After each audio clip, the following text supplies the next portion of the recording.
감사합니다. 이 새벽에도 하나님의 전에 인도하셔서 예배하게 하심을 감사합니다. 한량없는 주님의 은혜를 바라보며 하나님 우리가 믿음으로 나아가게 하여 주시옵소서. 주님이 주신 말씀을 붙들고 하나님 우리가 승리하게 하시고 우리가 하나님의 뜻을 분별할 수 있는 귀한 예배를 주님 앞에 드릴 수 있도록 인도하옵소서. 감사하며 예수님의 이름으로 기도합니다. 아멘. 찬송가 405장 찬양하겠습니다.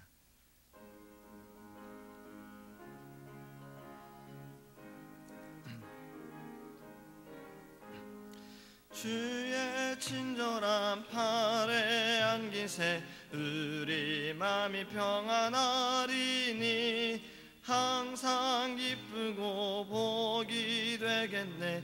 영원하신 팔에 안기세 주의 팔에 그 크신 팔에 안기세 주의 팔에 영원하신 팔에 안기세. 날이 갈수록 주의 사랑이 두루 광명하게 비치고 천성 가는 길 편히 가리니 영원하신 팔에 안기세 주의 팔에 그 크신 팔에 안기세 주의 팔에 영원하신 팔에 안기세. 주의 보좌로 나아갈 때에 기뻐 찬미 소리 외치고 겁과 두려움 없어지리니 영원하신 팔에 안기세 주의 팔에 그 크신 팔에 안기세 주의 팔에 영원하신 팔에 안기세. 주의 보좌로 나아갈 때에 기뻐 찬미 소리 외치고 겁과 두려움 없어지리니 영원하신 팔에 안기세 주의 팔에 그 크신 팔에 안기세 주의 팔에 영원하신 팔에 안기세. 아멘. 하나님의 말씀 창세기 37장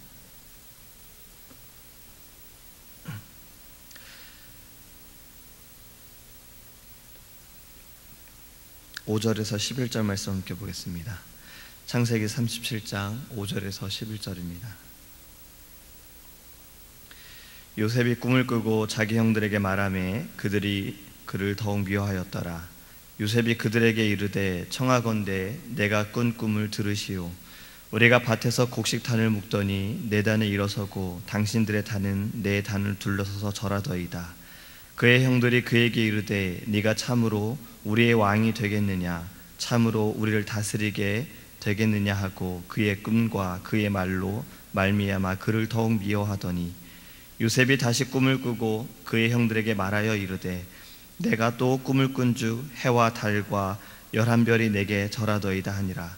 그가 그의 꿈을 아버지와 형들에게 말하매 아버지가 그를 꾸짖고 그에게 이르되 네가 꾼 꿈이 무엇이냐. 나와 네 어머니와 네 형들이 참으로 가서 땅에 엎드려 네게 절하겠느냐. 그의 형들은 시기하되 그의 아버지는 그 말을 간직해 두었더라. 아멘. 할렐루야. 우리는 성경 어디에서든 예수님의 모습을 보아야 합니다. 예수님의 구속하심과 사랑과 은혜를 우리는 말씀 가운데 발견해야 합니다. 예수님께서는 신약시대에만 계셨던 것이 아니라 창세전부터 계셨고 창세 때도 계셨으며 구약시대에도 계셨습니다. 그렇기 때문에 우리가 하나님의 말씀을 묵상할 때마다 하나님의 말씀을 읽을 때마다 또 말씀을 들을 때마다 우리는 그 안에서 예수님의 사랑과 또 예수님의 마음을 깨달아야 합니다. 이삭을 바칠 때를 우리가 생각해 볼 때, 이삭을 바칠 때 아브라함의 마음을 우리가 보면서 하나님의 마음은 과연 어떠하셨을까? 그리고 순종하는 이삭을 통해서는 예수님의 그 순종하심은, 또 예수님의 그 마음은 어떠하셨을까라고 우리는 생각하고 깨달아야 합니다. 지난번에는 꿈에 대한 말씀을 드렸습니다. 하나님께서 꿈을 꾸게 하시고 그 꿈을 우리가 꾸어야 한다라는 말씀을 드렸어요. 오늘의 본문 말씀 가운데 이 말씀을 좀 주목하기 원합니다. 요셉이 꿈에 대해서 형들에게 이야기를 할 때 형들이 요셉에게 이렇게 말합니다. 네가 참으로 우리의 왕이 되겠느냐?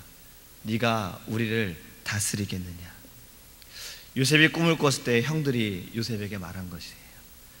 그리고 형들은 요셉을 비난하고 조롱하기도 합니다. 그리고 요셉의 꿈 이야기를 듣질 않아요. 요셉의 이러한 모습들을 볼 때, 오늘 꿈에 대해서 요셉이 형들에게 말할 때 이러한 모습들을 볼 때 신약에서도 이러한 비슷한 상황들이 있습니다. 바로 예수님의 모습이에요. 요셉은 야곱에게 사랑받는 아들이었죠. 그래서 야곱은 요셉에게 채색 옷을 입혔습니다. 똑같이 예수님도 하나님께 사랑받는 아들이었습니다. 예수님은 채색 옷이 아니라 성령으로 덧 입으신 분이십니다. 마태복음 3장 16절과 17절에 이렇게 기록하고 있어요. 예수께서 세례를 받으시고 곧 물에서 올라오실 때 하늘이 열리고 하나님의 성령이 비둘기같이 내려 자기 위에 임하심을 보시더니 하늘로서 소리가 있어 말씀하시되 이는 내 사랑하는 아들이요 내 기뻐하는 자라 하시니라. 예수님께서는 성령으로 덧 입으셨고 그리고 하나님의 사랑하는 아들이다라는 거죠. 그리고 꿈에 대한 것이 또 비슷합니다. 요셉의 꿈과 예수님의 꿈입니다. 요셉이 꿈에 대해서 이야기를 할 때 형들이 그것을 들을 때의 태도와 예수님께서 복음을 전할 때 하늘의 기쁜 소식에 대해 좋은 소식을 전할 때에 그것을 듣던 바리새인들의 태도가 너무나도 똑같습니다. 예수님께서 하나님의 나라에 대해 복음을 선포하시고 갈릴리와 여러 나라 땅을 다니시면서 병든 자를 고치시고 귀신도 내어 쫓으시고 기적을 나타내시고 수많은 선지자들이 기록했던 수많은 그 증거들을 보이셨지만 바리새인들은 예수님의 말을 듣지 않았습니다. 예수님을 배척하고 예수님을 시기하고 예수님을 미워했습니다. 요셉이 꿈에 대해 이야기했을 때 형들이 요셉을 시기하고 요셉을 미워했던 것처럼 똑같은 그러한 상황이 되어졌어요. 바리새인들이 예수님을 미워했던 이유 가운데 하나는 바로 예수님의 말 때문에 그랬어요. 예수님의 말 가운데 하나님의 아들이다라는 말, 그리고 마지막 때에 자신이 이 세상을 심판할 것이다라는 그러한 말들이 바리새인들에게는 거슬렸던 겁니다. 예수님의 꿈과 같은 말을 바리새인들은 믿지 않았던 겁니다. 왜냐하면 요셉처럼 예수님도 아무런 보잘것없는 사람으로 보였기 때문에 그렇습니다. 예수님은 나사렛이라는 촌동네 그곳에서 태어나셨고 그곳의 출신이었기 때문에 유명한 학교 출신도 아니고 돈이 있는 것도 아니고 백도 없고 그냥 말하자면 자신들이 생각하는 메시아가 될 수 있는 조건이 아니기 때문에 그들은 예수님의 말에 대해서 믿을 수도 없었고 그들은 그냥 예수님의 말이 그냥 싫었던 겁니다. 요셉이 말할 때 형들이 그냥 쟤는 제일 어린 애야, 제가 뭘 알겠어, 그렇게 싫어했던 것처럼 똑같이 바리새인들도 그리했습니다. 오늘 본문 이후의 말씀을 보면 요셉이 형들에게 갔을 때 형들에게 팔리는 사건이 일어납니다. 이것도 똑같이 일어나지요. 바리새인과 제사장들은 예수님을 로마라는 당시 세상의 권력에 팔아버리고 맙니다. 요셉의 형들이 요셉을 팔아서 요셉이 노예가 되었던 것처럼 바리새인과 제사장들은 예수님을 세상 그 자체에 팔아넘김을 보여줍니다. 요셉은 은 20개에 팔렸지만 예수님은 은 30냥에 팔립니다. 요셉은 아버지께서 사랑받는 아들, 이 위치에서 비참하고 절망적인 노예로 바뀌게 되어져요. 그리고 절망과 고통 속에서 아픔의 시간을 견딥니다. 억울한 누명을 뒤집어쓰고 그는 감옥에 살게 되어져요. 예수님도 그리하셨어요. 대제사장과 바리새인과 사두개인들은 예수님을 반란이라는 말도 안 되는 죄목을 예수님에게 누명을 덮어씌워서 예수님을 고발합니다. 죄가 없으신 예수님을 죄인이다라고 그들은 정죄합니다. 예수님은 십자가의 그 길을 걸을 때 절망과 고통의 십자가를 지고 갈보리 언덕길을 오르셨어요. 그리고 세상의 중심과 같은 로마의 권력에 의해서 십자가에 못 박히셨습니다. 요셉의 상황과 예수님의 상황이 너무나도 비슷하죠. 그러니까 우리는 요셉의 모습을 보면서 예수님의 모습을 발견해야 합니다. 근데 오늘 말씀을 보면서 요셉이 꿈에 대해 이야기를 하고 요셉이 팔려가는 그 사건을 볼 때 한 가지 중요한 것이 있습니다. 그것은 바로 요셉이 아버지께 순종했다는 거예요. 아버지가 요셉에게 너는 형들에게 가봐라. 가서 형들이 잘 있는지 보고 또 양들도 잘 있는지 보고 내게 와서 보고하라라고 요셉을 시킵니다. 요셉이 알았겠지요. 형들이 자신을 얼마나 미워하는지. 어쩌면은 이러한 심부름에 대해서 하고 싶지도 않았을 겁니다. 하지만 그는 순종했어요. 아버지가 갔다 오라고 하니 그는 순종했습니다. 그런데 또 이러한 일이 있습니다. 요셉이 순종을 했는데 이 순종이 중간에서 멈추지 않았어요. 왜냐하면 그가 헤브론 골짜기에 갔을 때 분명히 그곳에 형이 있어서 형들이 있기에 그곳에 갔지만 그곳엔 형들이 없었습니다. 사람들에게 물으니 형들은 다른 곳으로 이동을 했어요. 그러면 사실 요셉은 거기서 다시 돌아왔어도 됐을 거예요. 다시 돌아와서 아버지에게 그곳에 갔는데 형들이 없었어요. 거기에 형들이 없더라고요. 아마 이렇게만 말해도 됐을지 모릅니다. 하지만 아버지가 요셉에게 시킨 것은 너는 가서 형들이 잘 있는지 양들이 잘 있는지 보고 내게 와서 이야기해달라는 것이 요셉에게 시킨 일이었잖아요. 그렇기 때문에 요셉의 순종은 중간에서 멈춰진 것이 아니라 그는 끝까지 순종을 했다라는 겁니다. 그 순종 때문에 요셉은 형들에게 잡혔고 팔림을 당하게 된 겁니다. 예수님도 그리하셨잖아요. 예수님도 순종하셨기에 하나님의 그 명령에, 하나님의 그 마음에 예수님도 순종하셨기에 십자가에 못 박혀 죽으신 것입니다. 우리가 이것을 생각할 때 우리도 순종하기 원합니다. 상황에 따라서, 환경에 따라서 순종하는 것이 지체되어지고 중간에 여러 가지 핑계를 대어서 나는 여기까지 했으면 다 한 거야, 이것이 아니라 끝까지 순종하기 원합니다. 요셉이 했던 것처럼, 예수님이 했던 것처럼 끝까지 순종하기를 원합니다. 하나님께서 찾으시는 이가 참된 예배자라는 걸 우리는 잘 알고 있습니다. 근데 참된 예배자의 기본이 순종이에요. 어제 수요예배 때 목사님께서도 기본에 대해 말씀하셨잖아요.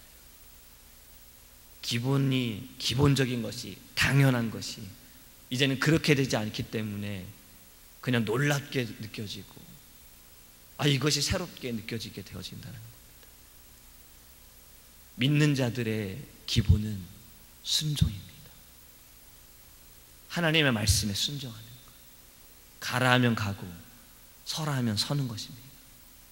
때로는 하나님께서 상황으로, 환경으로 우리를 가르쳐 주실 때가 있어요. 사람을 통해서 알려주실 때가 있습니다. 말씀을 통해 가르쳐 주시죠. 순종하기 원합니다. 그 순종함을 하나님께 보여드리기 원합니다. 그것이 우리의 기분이 되어지길 원해요.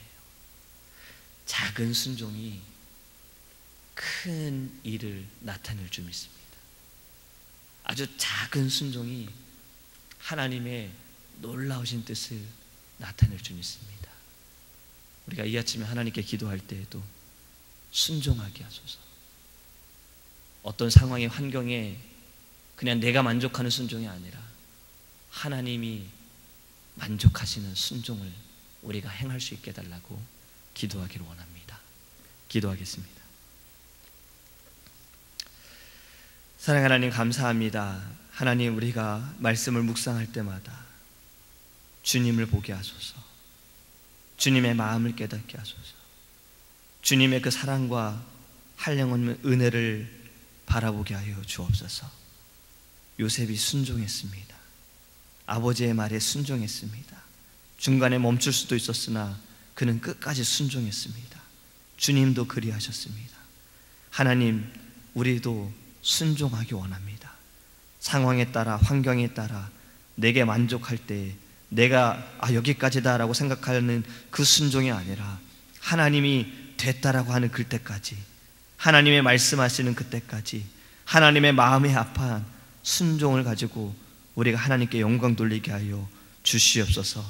순종이 제사보다 낫다고 하셨습니다. 우리의 기본적인 자세는 순종이 되길 원합니다. 하나님의 말씀에 순종하게 하시고 하나님께서 세우신 귀한 주의 종에게 순종하게 하시고 우리에게 주어진 모든 일에 감사하며 믿음으로 따라갈 수 있도록 주님 은혜를 내려 주시옵소서. 이 아침에 기도할 때에도 우리의 모든 교만함은 다 내려놓고 주님 앞에 나약함을 인정하고 오직 주의 말씀에 순종하며 따라갈 수 있도록 성령께서 우리 안에 역사하여 주시옵소서. 감사하며 예수님의 이름으로 기도합니다. 아멘. 주기도문 하시겠습니다. 하늘에 계신 우리 아버지여, 이름이 거룩히 여김을 받으시오며 나라의 임하옵시며 뜻이 하늘에서 이룬 것 같이 땅에서도 이루어지이다. 오늘날 우리에게 일용할 양식을 주옵시고 우리가 우리에게 죄 지은 자를 사하여 준 것 같이 우리의 죄를 사하여 주옵시고 우리를 시험에 들게 하지 마옵시고 다만 악에서 구하옵소서. 대개 나라와 권세와 영광이 아버지께 영원히 있사옵나이다. 아멘.